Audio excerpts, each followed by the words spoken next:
지금껏 혼자 애 키우면서 서러운 순간이야 왜 없었겠어요. 그러나 그날은 정말이지 치가 떨리게 수치스럽더라고요.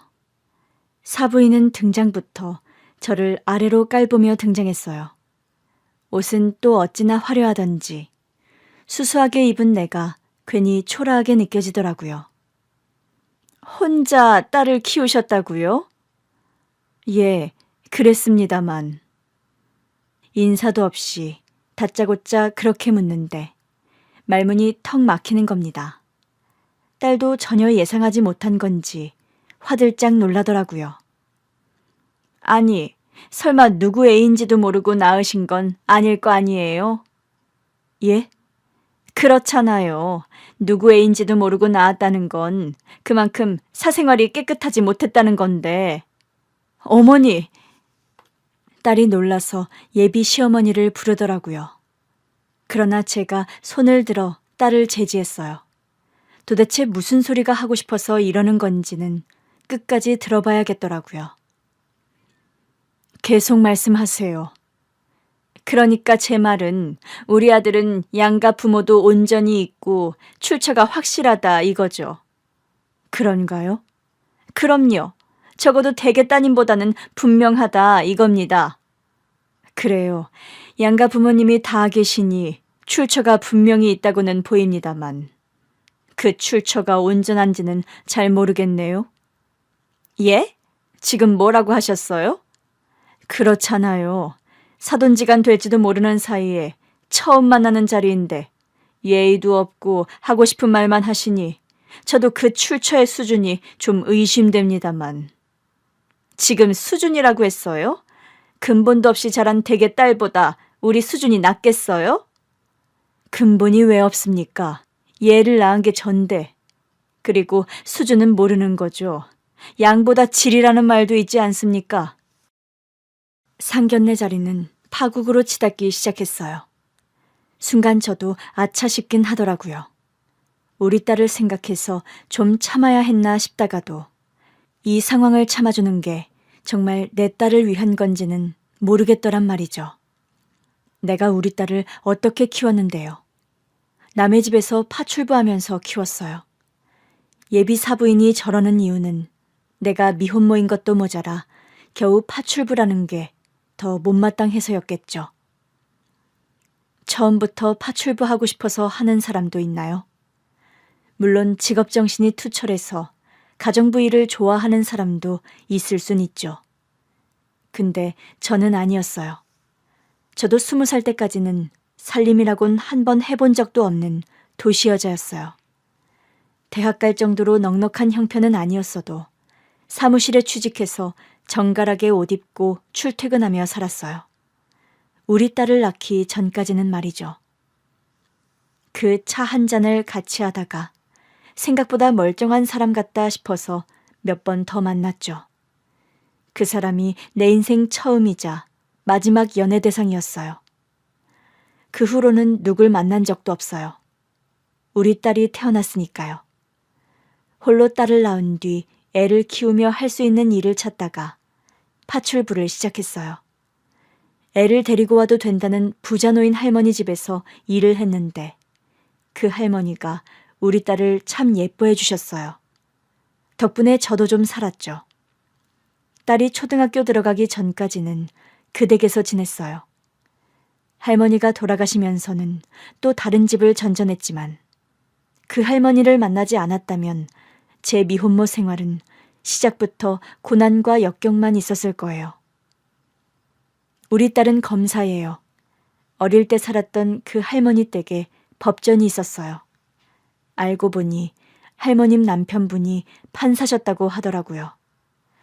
먼저 돌아가신 뒤로는 혼자 지내셨는데 자식들도 아버지가 돌아가시면서 상속을 다 받은 뒤라 잘 찾아오지도 않는다고 하더라고요. 그 집에서 자란 제 딸은 한글을 일찍 깨쳤는데 다 그 할머니가 가르쳐 주신 덕분이었어요. 그러더니 애가 그 어린 나이에 뜻도 모를 법전을 읽고 있더라고요. 그때부터 우리 딸 꿈이 판사였어요. 제 생각엔 그 할머니의 영향이 아니었나 싶어요. 판사가 되고 싶어서 법대에 갔는데 결과적으론 검사가 더 하고 싶다면서 방향을 살짝 틀더라고요. 비록 저는 미혼모의 파출부였어도 내 딸이 있어서 다 괜찮았어요. 누가 나를 무시해도 내가 이렇게 살아서 내 딸이 검사가 됐는데 남들이 뭐라든 아무 상관없었어요. 물론 중간중간 나 좋다는 남자들도 있었어요. 아내랑 일찍 사별한 남자도 있었고 그 중에는 총각도 있었는데 그 남자는 딱 잘라서 거절했죠. 부모 가슴에 대못 박지 말라고요. 연애를 하려면 할 수도 있었을 거예요. 재혼도 할 수 있었어요. 파출부로 일하면서 나름 잘 사는 집에서 일을 하다 보니 드나드는 손님들도 사는 수준이 나쁘지 않았어요. 그 사람 중에 제가 마음에 든다는 사람이 간혹 있었죠. 내가 파출부니까, 미혼모니까 자기들이 꼬시면 넘어올 줄 알았나 봐요. 가장 기억에 남는 고백은 이거예요. 이제부터는 돈 걱정 없이 살게 해줄게요. 내 아들 둘만 키워줘요. 아들 둘 키워주는 게 쉬운 일인 줄 아나 싶다가도 저라고 왜 남자 그늘에서 편하게 안 살고 싶었겠어요. 그냥 눈 딱 감고 남의 자식 키워주는 대가로 집에서 살림이나 하고 살까도 싶었죠. 근데 내 딸 때문에 도저히 안 되겠더라고요. 내 딸이 어릴 때부터 워낙 똑똑했는데 괜히 환경이 바뀌어서 방황하면 어쩌나 싶었어요. 차라리 내가 고생하더라도 딸은 엄마 믿고 편하게 살았으면 좋겠다는 게 제 마음이었죠. 한 번은 딸이 중학교에 올라간 뒤였나 불현듯 제 친아빠에 대해 묻더라고요. 난 아빠 없어? 갑자기 그게 궁금해? 지금껏 한 번도 안 묻더니? 엄마가 언젠가는 말해줄 줄 알았지. 근데 안 해주잖아. 사춘기 때라 그랬는지 갑자기 궁금했던 모양이었어요. 그래서 얘기를 들려줬죠. 애아빠는 제가 다니던 사무실 거래처 직원이었는데 오며 가며 마주하다 보니 정이 생겼어요. 처음에는 완전 내 취향은 아니다 싶은 남자였죠. 미숙임, 밥은 먹었어요? 저를 다짜고짜 다방아가씨 부르듯 미숙임이라고 부르더라고요. 처음에는 어이가 없어서 대꾸를 안 하다가 내가 대꾸를 안 하니까 나중에는 코앞까지 와서 아는 척을 하는 거예요. 미숙임, 귓구멍이 막혔어요? 이 남자가 왜 이러나 싶더라고요. 사무실 사람들이 전부 우리를 쳐다보고 있었어요. 왜 이래요? 사람이 말을 거는데 대답을 안 하니까 이러는 거 아닙니까? 사람 같아야 사람 취급을 하죠. 네? 미스김? 여기가 다방이에요? 내가 다방에서 커피 파는 여자냐고요? 그 남자가 어안이 벙벙한 얼굴로 그러더라고요. 아니, 나는 커피 달라고 한 적 없는데. 그리고 이거. 그러면서 자판기 커피 한 잔을 내 책상 위에 내려놓더라고요. 커피 2잔 뽑았는데 자꾸 대답을 안 하니까 미안해요. 내가 말버릇이 잘못돼가지고. 다시는 미스김이라고 안 부를게요. 나중에서야 알았어요. 그 사람 딴에는 친해져 보려고 한 말이었는데 할아버지의 아버지까지 말투가 다 그랬나 봐요. 진심으로 사과는 했지만 솔직히 상종도 하기 싫었어요. 그러다 하루는 사무실 복사기가 고장나서 혼자 낑낑대며 고치고 있는데 도저히 고쳐지질 않는 겁니다. 제가 사무보조라 그런 걸 다 해결해야 했거든요. 우리 때는 뭐 복사기 회사 직원 불러서 수리를 받고 하는 개념도 없었어요. 그냥 막내가 다 알아서 처리하는 게 당연시되는 분위기였죠. 도저히 복사기 수리가 안 돼서 진땀을 빼고 있는데 그 남자가 불쑥 등장한 겁니다. 비켜봐요. 내가 해줄게요.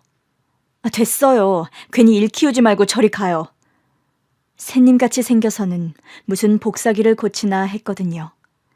근데 와이셔츠를 걷어붙이더니 뚝딱뚝딱 복사기를 고쳐놓은 겁니다. 건들건들해서는 믿음직스러운 구속이라곤 하나도 없는 줄 알았는데 그 모습을 보니 의외더라고요. 이거 한 번 도와줬다고 밥 사달라 차 사달라 하는 건 아니겠지 하고 있었는데 웬일로 별말 없이 조용히 나가더라고요. 미스김 사건 이후 말수도 준 것 같고 저한테 장난스럽게 말도 안 걸던 참이라 좀 이상했어요. 그러던 사람이 또 너무 안 그러니까 내가 너무 기를 눌러놨나 싶어 신경도 쓰이더라고요. 그러다 결국 눈이 맞았어요. 제가 결국 먼저 말을 걸었거든요. 도대체 나한테 왜 그러느냐 그러니까 불편해하는 것 같아서 그냥 말 안 걸었는데 뭘 또 잘못했냐고 되묻더라고요. 뭐 잘못한 건 아니다 그랬더니 그럼 차 한 잔 같이 할 수 있냐고 치고 들어오더라고요. 그게 시작이었어. 뭐야? 완전 로코네? 코로? 로맨틱 코미디. 근데 결혼은 안 한 거야? 엄마 미혼모잖아. 이 말을 해줘야 하나 말아야 하나 고민이 많이 되더라고요. 그래도 딸도 다 컸으니 사실을 알아야 저를 원망 안 할 것 같았어요. 바람 피웠어. 어? 너 가진 거 알고 말했더니 결혼하자고 하더라고. 그 말만 믿고 태교 열심히 하면서 결혼 준비에 몰두했는데 자기 회사 여직원이랑 바람을 피웠더라고. 어떻게 알았는데? 그때 우리가 이미 같이 살기 시작했거든. 네 아파 자취방에서. 한 번은 일이 많다고 늦는다길래 잠들었다가 일어난 것 같아. 왜 아직도 안 오나 싶어서 창밖을 봤는데 웬 여자랑 입을 맞추고 있는 거야. 자세히 보니 자기 회사 여직원이더라고. 아니, 대체 왜 자취방 앞까지 와서 그런 일을 벌인 거야? 네 생부 말로는 그 여자가 찾아왔다고 하더라고. 자기 결혼한다고 하니까 대뜸 와서는 결혼하지 말라고 입을 맞췄대. 그러면서 사실은 호감이 있어서 몇 번 만났다고 하더라. 만나서 뭐 했냐고 했더니 뭐 할 거 다 한 거지. 그래서 나는 너랑 결혼 못하겠다고 했어.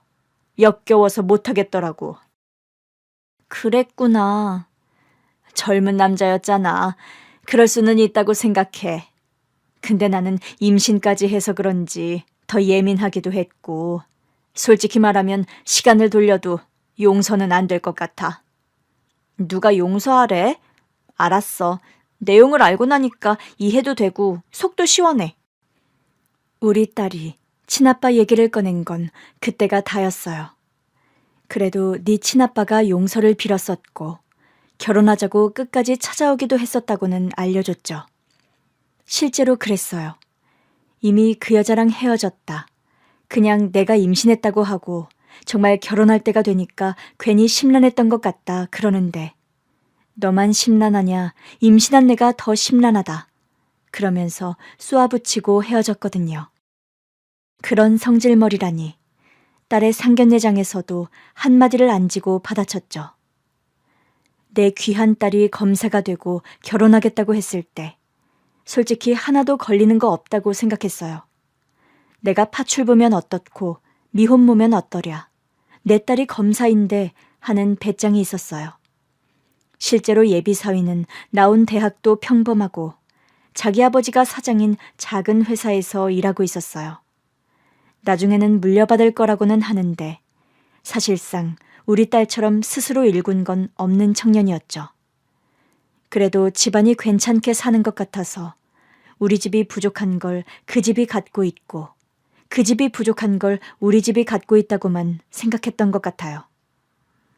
딸도 예비시댁에 인사도 다녀왔는데 다들 반겨주셨다고만 했거든요.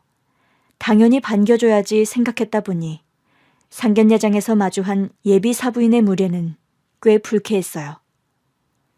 지금 말 다 하셨습니까? 검사인 내 딸을 보고 출처를 운운하길래 저도 수준 좀 운운해줬습니다. 그러자 예비 사부인이 길길이 날뛰는 겁니다. 세상에, 아무리 못 배웠어도 이건 아니죠. 파출부 출신인 거 티내시는 거예요? 저도 우리 딸 갖기 전에는 사무실에서 일하던 여자예요. 사부인은 평생 직장에 다녀보신 적도 없다면서요. 난 대학 졸업하자마자 우리 남편 만나서 전업주부로 살았으니까요. 사부인도 전업주부로는 못 살아보셨겠네요? 그러게 말입니다. 저도 전업주부로 살 줄 알았는데 싱글맘이 된 건 제 선택이었습니다. 선택이었다고요?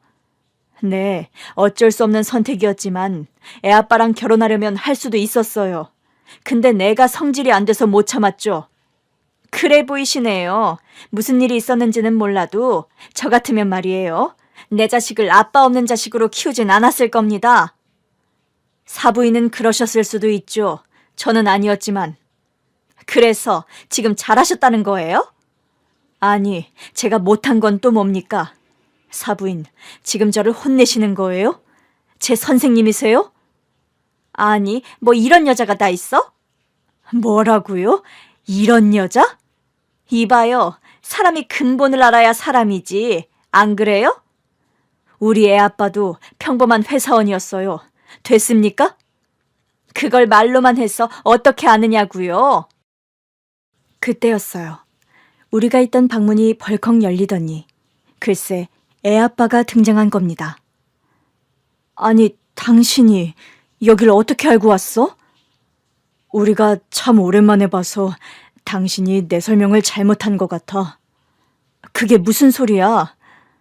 애아빠가 예비 사부인을 보면서 그러더라고요. 저는 이제 평범한 회사원은 아닙니다. 예비 사부인이 화들짝 놀라더라고요. 어디 예비 사부인만 놀랐겠어요. 우리 딸은 물론이고 그 자리에 있던 모든 사람이 다 놀랐어요. 엄마, 저분이 내 친아빠야? 정말? 남편이 잔뜩 긴장한 얼굴로 딸을 보더라고요. 참, 잘 컸구나. 진짜 제 아버지세요? 내가 죄인이야. 내가 미안하다. 사연을 알고 있는 딸은 깊은 한숨을 내쉰 뒤 저를 봤어요. 혹시 엄마가 부른 거 아니야? 그럴 리가. 지금껏 연락 한 번 한 적 없는 걸. 그런데 그때였어요. 그때까지 가만히 있던 예비 바깥사돈이 다급히 사부인을 부르더라고요. 여보, 꿇어. 당신 지금 뭐라고 했어? 꿇으라니? 설마 나더러 무릎을 꿇으라는 거야? 누구한테? 사부인한테? 글쎄, 꿇으라면 꿇어. 싫어. 내가 뭘 잘못했다고? 제 친아버지 나타났다고 내가 뭐 석고대죄라도 해야 한다는 거야? 당신 진짜 이럴 거야? 당신이야말로 왜 이래? 당신도 제 엄마가 미혼모의 파출부 출신인 거 마음에 안 든다고 했잖아. 당신 조용히 안 해. 왜 이제 와서 발뺌이야? 나 혼자 그런 거 아니잖아. 당신도 며느리감이 검사인 건 좋지만 집안이 너무 별로라고. 친아버지가 누군지라도 알아야겠다며. 듣고 정 별로면 혼사를 멈추던지 친정이랑 연을 끊으라고 해야겠다며. 여보. 예비 사돈 부부가 다투고 있는데 애아빠가 그 사람들한테 성큼성큼 다가가더라고요. 한 달 만에 보내, 최 사장. 그런데 애아빠가 예비 바깥사돈에게 반말을 하는 겁니다. 그러자 바깥사돈도 황급히 애아빠한테 고개를 숙이더라고요. 아이고, 대표님, 제가 잘못했습니다. 그러자 예비 사부인이 당황하더라고요.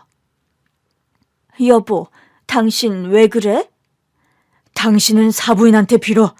여기 계신 분, 우리 하청 주시는 분이야. 뭐? 우리 대표님이 하청 안 주시면 우리 회사 망해. 그러자 예비 사부인이 화들짝 놀라면서 제 앞에 바짝 엎드리더라고요. 사부인, 제가 잘못했습니다. 제가 감히 검사 며느리 보면서 이것저것 따지려고 들었네요.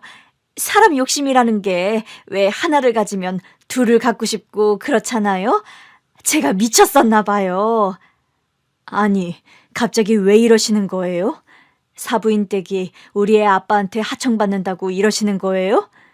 어차피 이 사람은 나랑 부부도 아니고 법적으론 내 딸 아빠도 아닙니다. 사부인도 참, 지금 그게 중요한 게 아니잖아요. 대표님 표정 좀 보세요. 애 아빠 얼굴이 시뻘겋게 달아올라 있더라고요. 화가 머리끝까지 났을 때 표정이긴 한데 제 입장에서는 저 인간이 갑자기 등장한 게 더 의아했어요. 당신 어떻게 여기 온 거야? 어떻게 알고? 혹시 우리 어떻게 사는지 다 알아보고 있었어? 미안해. 사실 다 알고 있었어. 우리 딸이 검사된 것도 결혼 앞둔 것도. 뭐? 그럼 우리 어디 사는지도 알고 있었어? 당신이 사는 전셋집 얼마 전에 내가 샀어. 뭐야, 주인 바뀌었다더니 그 집도 당신이 산 거라고? 내가 사놓으면 당신이 평생 살 수 있으니까 내가 그렇게 해주려고 했지. 아니, 이게 지금 뭐 하자는 거야? 도둑도 아니고 슬금슬금 우리 모녀 삶에 끼어들겠다는 거야? 그건 아닌데 그냥 조용히 도와주려고만 했는데 옆방에서 가만히 듣고 있자니까 어이가 없잖아. 혹시 예비 사돈댁이 당신 회사 하청인 것도 알고 있었어? 알고 있었지. 근데 이런 사람들일 줄은 몰랐지. 예비 사돈 부부가 고개도 못 들고 쩔쩔매더라고요. 그러자 예비 사위까지 애 아빠 앞에 무릎을 꿇었어요. 장인어른, 저를 봐서 한 번만 용서해 주십시오. 아니, 내가 뭐 용서하고 말고 할 자격이 있는 건 아닌데 자네 뭘 보고 용서하라는 거야? 저 정말 따님을 사랑하고 있습니다. 우리 딸 어떤 점이 좋았는데? 네? 그게 제가 회사 일 때문에 법원에 갔다가 첫눈에 반했습니다. 우리 딸이 검사라는 걸 알고 좋아했다는 거네. 그렇죠. 그렇긴 한데 행복하게 해주고 싶었어요. 우리 딸이 검사인데 자네도 행복할 것 같았겠지? 예? 자네 아버지한테 얘기 많이 들었거든. 공부를 하도 못해서 겨우 대학에 갔다고 하더군. 그래도 가서는 열심히 하고 있다고. 언젠가는 실력이 되면 자기 회사도 물려줄 생각이라기에 잘 됐었다고 했었지. 물론 그 멍청이가 내 딸 남편감이 될 줄은 몰랐지만 말이야. 아빠, 도대체 무슨 얘기를 하고 다닌 거야? 아니, 네가 좀 속을 썩였었어? 공부도 안 하지 이상한 애들이랑 다니면서 술 먹고 다니지. 아빠! 그제야 예비 바깥사돈이 자기 입을 틀어막더라고요. 저는 어이가 없어서 딸에게 물었습니다. 너, 네 신랑감이 술 안 마셔서 좋다고 하지 않았어? 딸도 어이가 없는 표정이더라고요. 그랬지. 어떡하니? 술 시작한 지 꽤 된 것 같은데. 딸이 기가 차다는 듯 자기 예비 신랑한테 묻더라고요. 술 한 잔도 못 마신다며. 그게 지금은 그래. 한 잔도 못 마셔. 하도 오래 안 마셨더니. 내가 어릴 때 실수를 좀 했어. 그때는 왜 그렇게 반항해하고 싶던지. 그런데 딸이 한숨을 내쉬더라고요. 지난번에 전화했는데 친구가 받더라. 언제? 자기 만취해서 쓰러져 있다고 좀 데리러 와주면 안 되냐고 그러는데 바쁘다고 하고 끊었어. 내가 거짓말한 거 알고 있었다고? 왜 거짓말한 건지가 궁금하던데? 그날 진짜 오랜만에 마신 거야. 근데 왜 안 물어봤어? 일이 바빠서 깜빡하고 있었어. 결혼하기로 한 남자니까 웬만하면 믿고 싶었거든. 바람 피운 것만 아니면 괜찮다고 생각하려고 했어. 그러면서 딸이 슬쩍 제 아빠를 보더라고요. 애 아빠는 잽싸게 눈을 피했죠. 근데 나한테는 모범생이었다고 했잖아. 그저 공부만 열심히 했는데 성적이 안 나와서 스트레스가 많았다며. 우리 딸의 말에 예비 사돈 부부가 자기들도 모르게 푹 하고 웃음을 터뜨리더라고요. 자기 아들의 거짓말이 자기들이 듣기에도 웃겼던 모양이에요. 그러나 우리 딸은 머리끝까지 화가 뻗쳐 있었죠. 진짜 어이가 없다. 대체 그런 거짓말은 왜 한 건데? 내가 자기보다 학력이 부족하잖아. 이렇게라도 안 하면 자기가 날 안 받아줄 것 같아서. 내가 그런 사람으로 보여? 아니지. 자기가 나를 조건으로 보고 있으니까 그랬겠지. 어? 내가 검사 아니었어도 나랑 결혼했을 것 같아? 그걸 말이라고 해. 나 진짜 첫눈에 반했다니까. 거짓말. 거짓말 아니야. 자기가 내 조건을 보니까 나도 자기 조건에 연연할 거라고 생각한 거잖아. 그게 아니면 왜 거짓말을 해? 아버님 회사도 뭐 하청이라고? 나한테는 어엿한 중소기업이라고 하지 않았어? 그냥 우리 엄마한테는 작은 회사라고 하자고 겸손하게 말하고 싶다고 했었잖아. 근데 진짜 겸손한 규모였던 거네? 아니, 그게 자기한테 그 정도는 된다고 해야 자기도 나를 믿고 결혼할 것 같으니까. 이것 봐.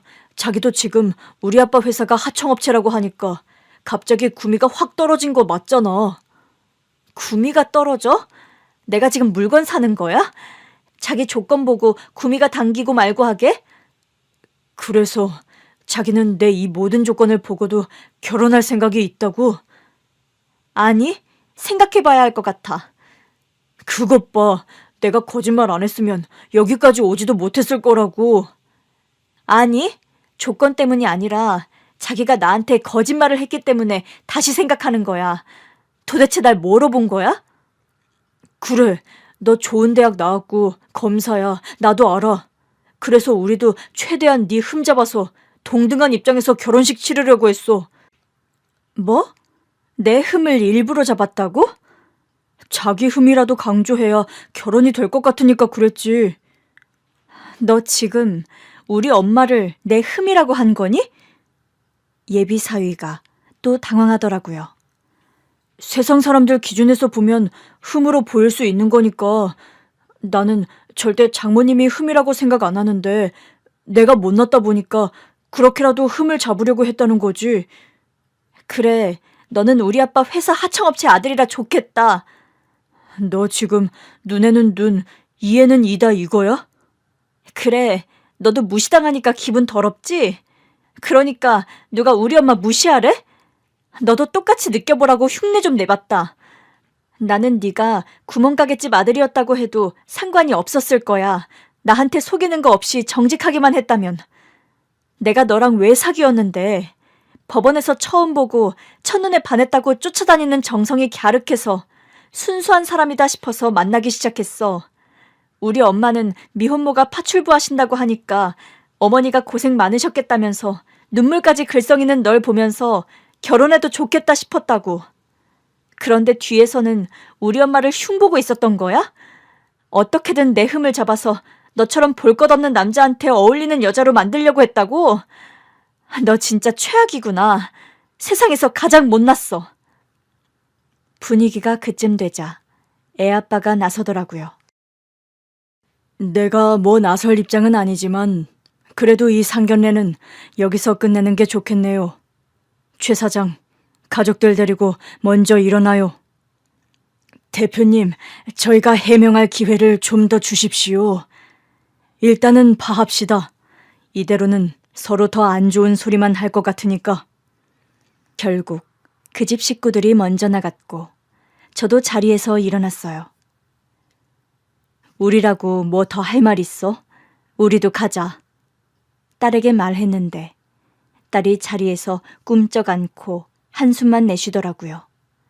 그러자 애아빠가 말했어요. 그러지 말고 좀 앉아. 나도 어렵게 온 거야. 원래는 나설 생각은 절대 없었는데 저 인간들 하는 소리가 하도 어이가 없어서 홧김에 나섰어. 애아빠가 딸을 보며 말했어요. 내가 미안하다. 일단은 얌전히 있다가 따로 손을 봐줘야 했는데. 딸이 그제야 고개를 들더라고요. 제 아빠시라고요? 참 가까이 계셨네요. 거기다 중소기업 대표시라니. 하청까지 두실 정도면 규모가 꽤 되나 봐요? 엄마랑 헤어지고 나서 사업을 시작했는데 꾸준히 하다 보니 이렇게 됐어. 그렇게 잘 사셨으면 양육비라도 주시지 그랬어요? 우리 엄마가 얼마나 고생하면서 절 키우셨는데요. 그 얘기는 제가 해야겠더라고요. 딸, 그건 엄마가 안 바랐어. 왜? 헤어질 때 말했어. 내 딸이니까 절대 숟가락 얹을 생각하지 말라고. 내 딸이고 내가 키울 거니까 네 자식이라는 걸 잊으라고 했거든. 그렇다고 해도 이렇게 나타나실 거면 애초에 엄마 좀 도와주던가. 딸이 속상해하더라고요. 그러자 애아빠가 그랬어요. 그래, 맞아. 내가 지은 죄가 커서 용기가 없었어. 내가 좀 더 용기 냈으면 네 엄마도 편해졌을 텐데. 내가 미안하다. 딸이 자리에서 일어나더라고요. 저도 따라 일어나려고 했더니 딸이 저를 다시 앉혔어요. 엄마도 그만 자존심 부리고 더 얘기 나누고 와. 내가 무슨 자존심을 부렸다고 그래. 맞잖아. 솔직히 오늘 아빠가 도와주신 거잖아. 딸이 지적하는데 뭐라 할 말이 없더라고요. 결국 딸이 먼저 나가고 애아빠랑 저만 남았어요. 괜히 생수만 벌컥벌컥 마시게 되더라고요. 왜 말이 없어? 할 말 있으면 얼른 해. 나도 피곤해. 내가 잘못했어. 또 그 얘기야? 벌써 30년 가까이 된 일을 또 얘기하겠다고? 평생 속죄해도 부족하지. 내 애 가진 여자를 두고 바람을 피웠으니. 그래서 그 여자랑 결혼은 했고? 결혼은 무슨... 말했잖아. 그때 이미 헤어졌었는데 찾아왔던 거라고. 그거 다 사실이었어. 사실이었다고? 당신은 안 믿는 눈치였지만 정말이었어. 그러면 뭐해. 당신 애 가진 날 두고 신뢰를 깨는 행동을 이미 다 한 거잖아. 내가 가장이 된다는 생각에 심란해서 그냥 기분 전환 삼아서 몇 번 만났는데. 뭐? 그냥 만나? 그렇게 말한다고 바람이 아닌 게 돼? 그래, 내가 용서받을 수 없다는 거 알아. 그때도 당신이 그렇게 묻는데 당신이 얼마나 비참할까 싶어서 말문이 막혔었어. 내가 어떤 잘못을 했는지 그제야 알겠더라고. 알긴 하네. 아무튼 그 여자랑은 헤어졌어도 결국 다른 여자랑 살았을 거 아니야. 그러면서 여긴 왜 나타나? 우리 사는 건 왜 보고 있고? 혼자 살았어. 뭐?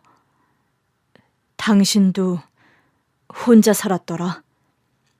애아빠가 지금껏 결혼을 안 했다고 하더라고요. 아니, 그 능글맞던 사람이 회사 대표까지 되고선 왜 혼자 사는데?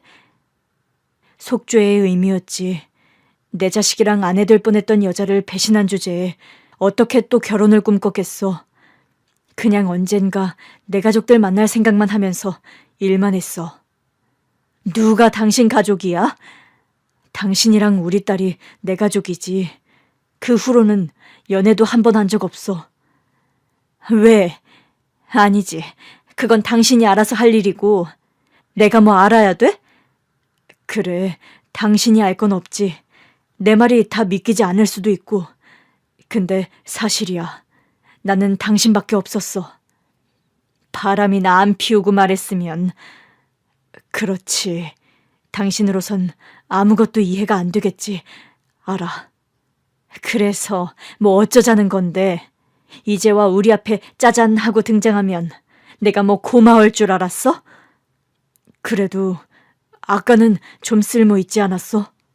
당신이 안 나섰었어도 내 선에서도 충분히 상대할 수 있었어.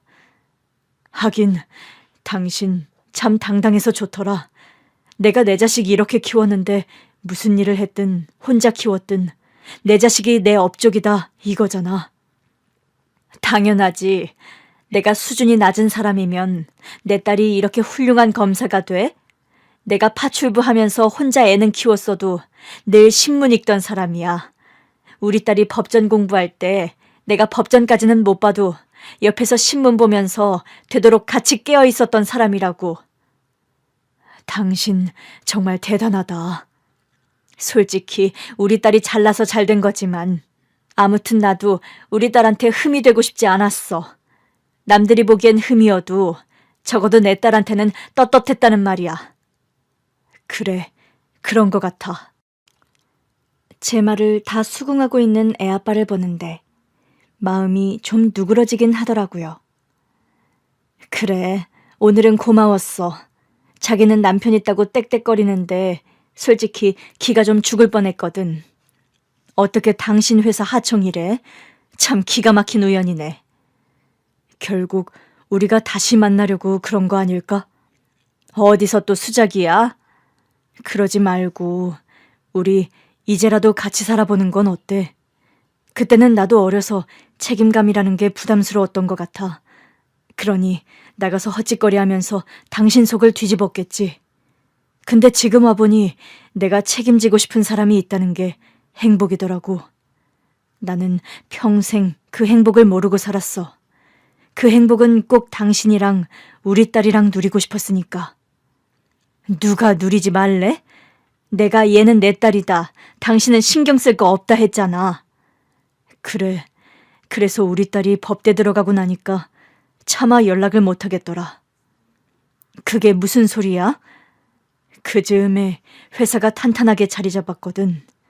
이제 뭐든 해줄 수 있겠다 싶어서 당신이랑 우리 애를 찾기 시작했는데 글쎄 애가 법대까지 들어갔더라고. 당신 혼자 훌륭하게 키워낸 거잖아.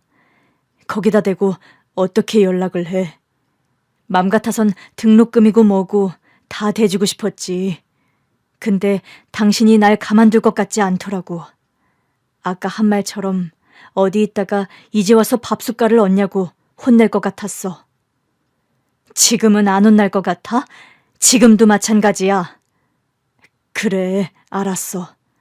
내가 계속 혼날 테니까 당신도 맺혀 있는 거 다 풀고 나면 나 좀 한 번 더 생각해줘. 나 이제 당신한테 뭐든 다 해줄 수 있어. 우리 딸한테도 좋은 아빠까진 아니어도 아빠 노릇은 할 수 있어. 적어도 저런 집에서 우리 딸 환경 무시하면서 함부로 말하지 못할 거야. 애아빠의 말은 다 진심 같았어요. 솔직히 오랜만에 보는데 그때만큼 밉지도 않았고요. 다만 마무리가 안 좋았다 보니 습관처럼 자꾸 화를 내게 되더라고요. 애아빠랑 헤어지고 집에 왔더니 딸이 와 있었어요. 일하러 안 갔어? 상견례 끝나고도 가봐야 한다더니. 그러려고 했는데 어떻게 그래. 갑자기 아빠가 나타나는데. 하긴 넌 궁금한 게 많겠지. 내가 궁금한 건 딱 하나야. 엄마 마음. 내 마음이 뭐? 아까 보니까 아빠가 엄마 보는 눈빛이 애틋하던데? 그래서 재결합이라도 하라고? 둘이 결혼도 한 적 없잖아. 재결합이 아니라 진짜 시작이겠지. 넌 바람 피운 아빠라도 좋아? 혼자신 것 같던데. 맞아, 혼자라더라. 꽤 오래전 일이잖아. 사실 나는 엄마 때문에 그래. 내가 왜? 혼자 나 키우느라 평생 파출부하면서 고생만 했잖아. 내가 검사 되고도 나한테 짐 되기 싫다고 일도 안 관두고. 그러게 파출부라도 관뒀어야 그런 소리를 안 들을까 싶긴 하더라. 난 엄마가 파출부인 건 아무렇지도 않아. 그런 남자를 믿고 결혼까지 하려고 했다는 게 좀 충격적인 거지. 엄마 딸 헛똑똑인가 봐. 누가 우리 딸더러 헛똑똑이래? 맞잖아, 나 헛똑똑이. 남자 보는 눈이 없었네. 아빠가 없이 자라서 그런가? 그건 그럴 수도 있지. 우리 모녀는 잠깐 시무룩해졌어요. 황당한 상견례를 겪고 난 뒤라 둘 다 많이 싱숭생숭했던 것 같아요. 그러나 곧 딸이 맛있는 저녁을 먹자며 나가자고 하더라고요.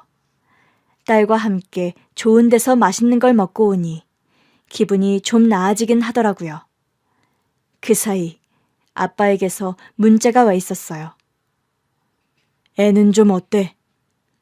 그래서 답장을 보내줬죠. 저도 힘들 텐데 나 위로하겠다고 맛있는 거 사줬어. 파출부는 관둘까 봐. 우리 애가 검사되고 나서 관두라고 그렇게 노래를 불렀는데 내가 고집을 피웠거든. 애한테 짐되기 싫어서. 1분도 안 지나서 답이 오더라고요. 그럼 당신 힘드니까 그건 그만해도 되지. 당신 딸한테 짐될 거 없어. 이제 내가 있잖아. 옛날 버릇이 그대로 나오더라고요. 제가 방심한 틈을 타서 치고 들어오는데 순간 마음이 좀 약해졌어요. 당신 집은 어딘데? 한번 와볼래? 다음날 저는 파출부 하던 집에 관두겠다는 의사를 전했어요. 그 집에서도 워낙 자주 있는 일인데 저는 좀 오래 있었다면서 고맙다고 하더라고요. 그런 뒤 참 오랜만에 밖에서 애아빠를 만났죠. 당신 왔어. 누가 들으면 부부인 줄 알겠다. 그래도 이게 편하고 좋잖아. 우리 둘 다 같이 사람이 있는 것도 아니고. 저는 모른 척 남편의 집으로 들어갔습니다. 아파트 살아? 단독주택으로 갈까도 했는데 혼자 살기엔 너무 커서 당신이 원하면 언제든지 이사는 갈 수 있어. 난 아파트가 좋거든. 당신이나 전원주택의 꿈이 있었지. 그랬나? 내가 이래봬도 도시 여자잖아. 당신은 어릴 때 시골에서 살았다며. 그랬었지. 당신이 좋다고 하면 나는 아파트도 좋지.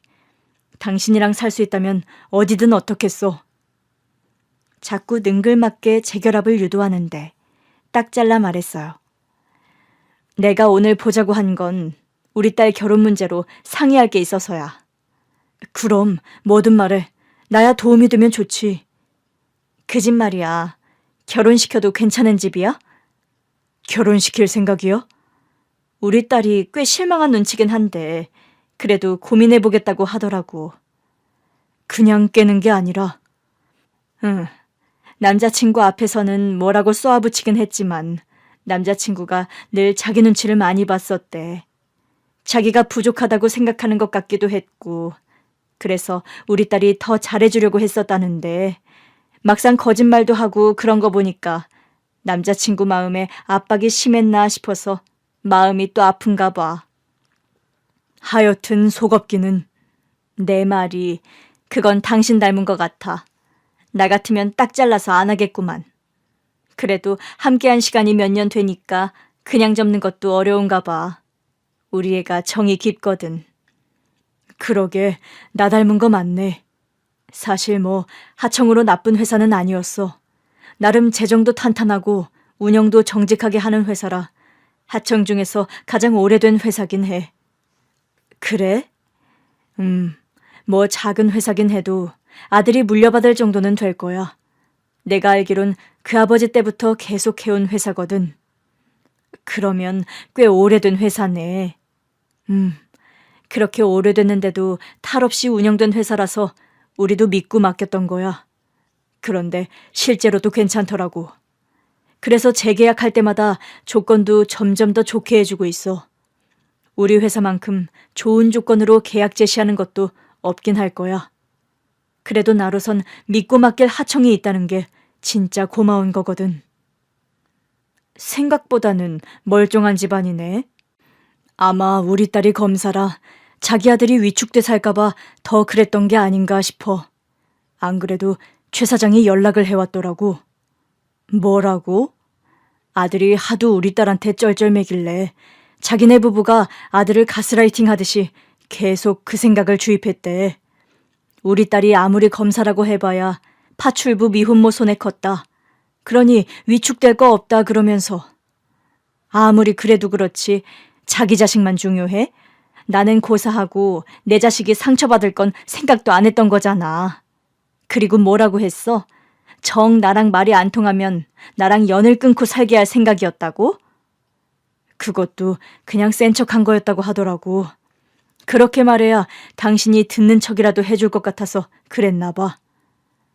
당신은 그 말을 믿어?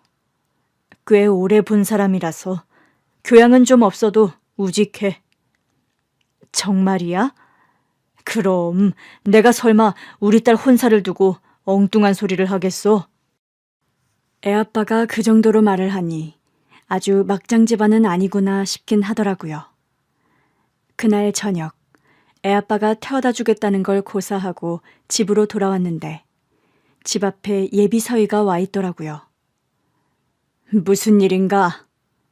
어머니, 정말 죄송합니다. 제 앞에 무릎을 꿇더니 서럽게 울더라고요. 제가 학창시절부터 사고를 많이 쳤어요. 근데 지금은 다 후회해요.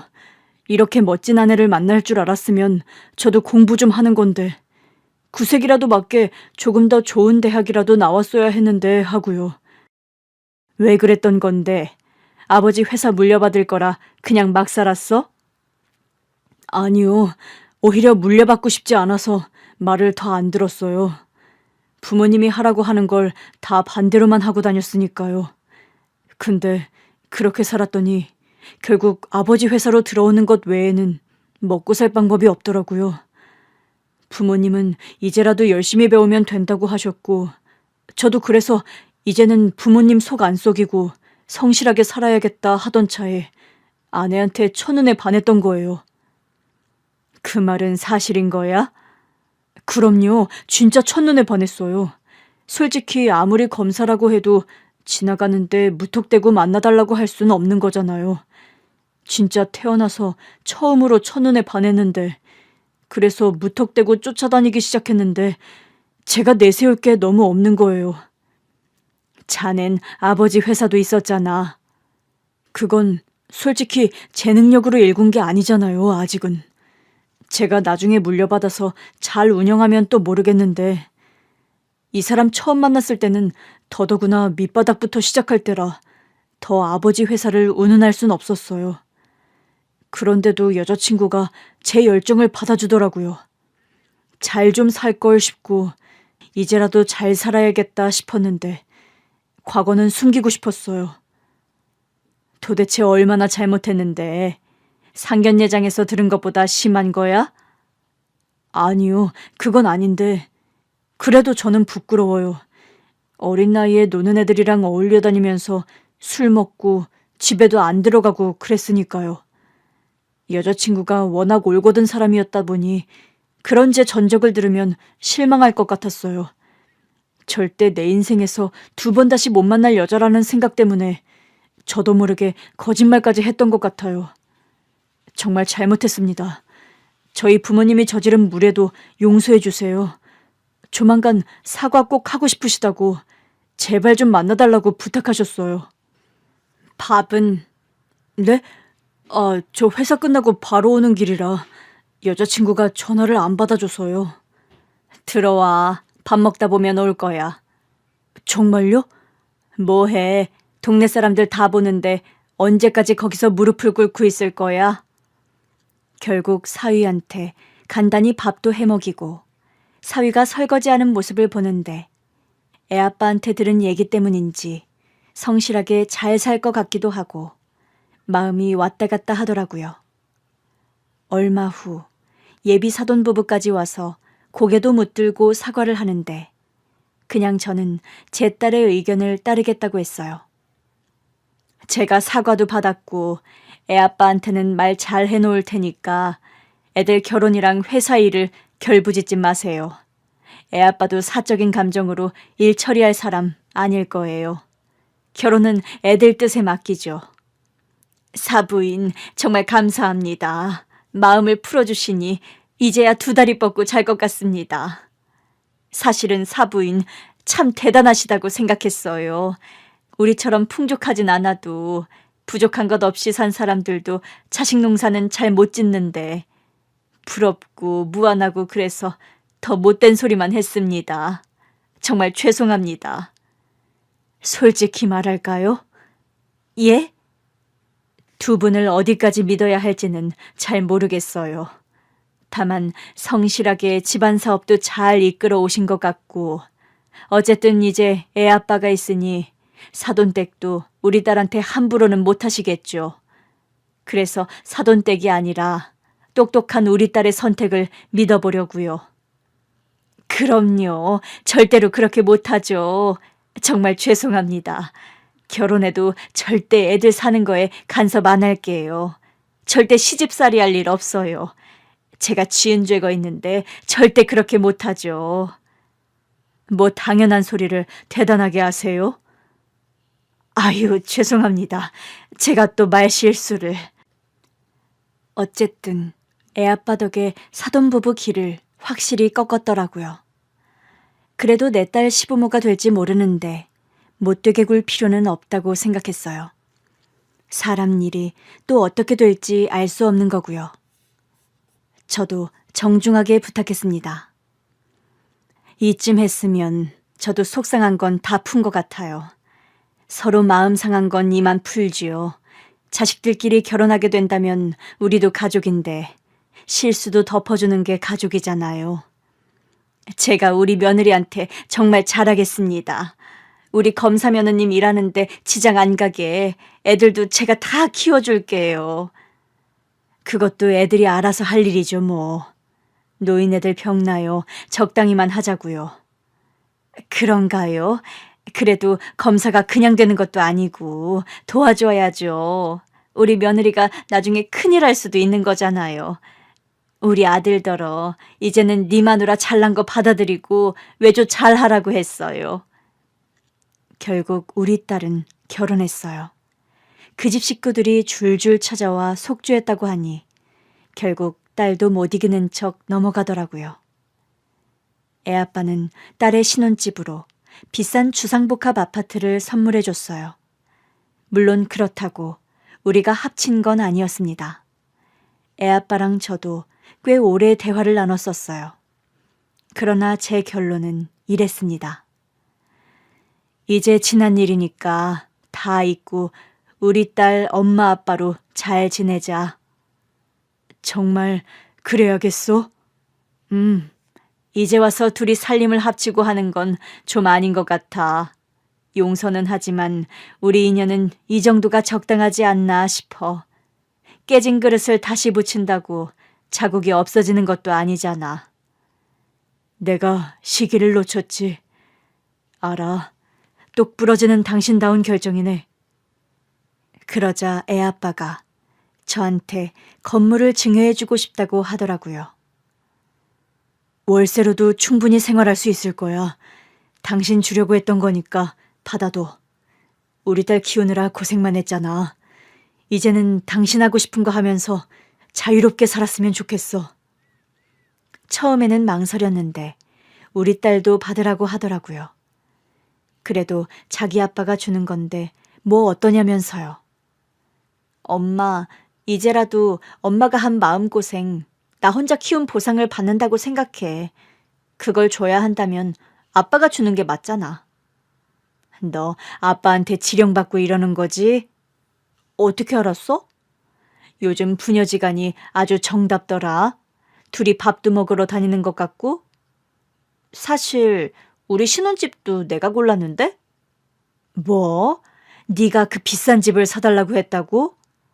아빠는 평창동에 저택 얻어준다고 했었어. 내가 그나마 저렴한 데로 고른 거야. 우리 딸은 친아빠를 만나더니 스케일이 커졌더라고요. 저만 아직도 100원, 200원이라도 아껴서 사는 억척주부인 것 같아요. 애아빠가 월세로도 먹고 살 수 있는 건물을 증여해 줬는데도 돈 아끼는 버릇은 고칠 수가 없더라고요. 그래도 그 덕에 일 안 하고 봉사활동하면서 자유롭게 살고 있으니 애아빠의 덕을 크게 보긴 했죠. 봉사활동 안 하는 날엔 여기저기 다니면서 배우고 싶었던 것도 배우는데 얼마 전에 킨츠키 공예라는 걸 알게 됐어요. 깨진 도자기를 금으로 이어붙이는 예술이더라고요. 비록 깨진 자리는 남아도 금으로 이어붙이니 또 하나의 작품이 되대요. 그걸 보는데 그게 꼭 저랑 애아빠 사이 같더라고요. 같이 살진 않아도 가족 같고 오히려 같이 살려고 했을 때보다 더 잘 지내고 있으니 충분히 좋은 사이가 아닌가 싶어요. 그래서 이제는 명절에 애아빠까지 우리 집으로 와서 다 같이 지내요. 나중에 우리 딸이 손주 낳으면 할아버지로도 소개하려고요. 그렇게 한 집에서 명절도 보내고 나중에 손주 볼 생각까지 하면 이게 뭐 하는 건가 싶다가도 결국 딸로 맺어진 가족이잖아요. 없는 것보단 있는 게 든든하긴 하더라고요. 우리 딸도 내색은 안 했어도 아빠의 품이 그리웠던 건지 아빠 앞에서는 어리광도 피우더라고요. 고생하며 산 딸도 잘 컸고 이제는 경제적인 자유도 생겼으니 우리 가족의 건강과 행복을 기원하면서 좋은 일도 더 많이 하며 살려고요. 그래서 이왕이면 돌아온 애아빠도 건강하게 살아서 우리 딸의 곁을 오래오래 지켜주었으면 해요. 저도 혼자 딸을 키울 때보다는 애아빠가 있다는 게 내심 더 든든한 건 어쩔 수 없네요.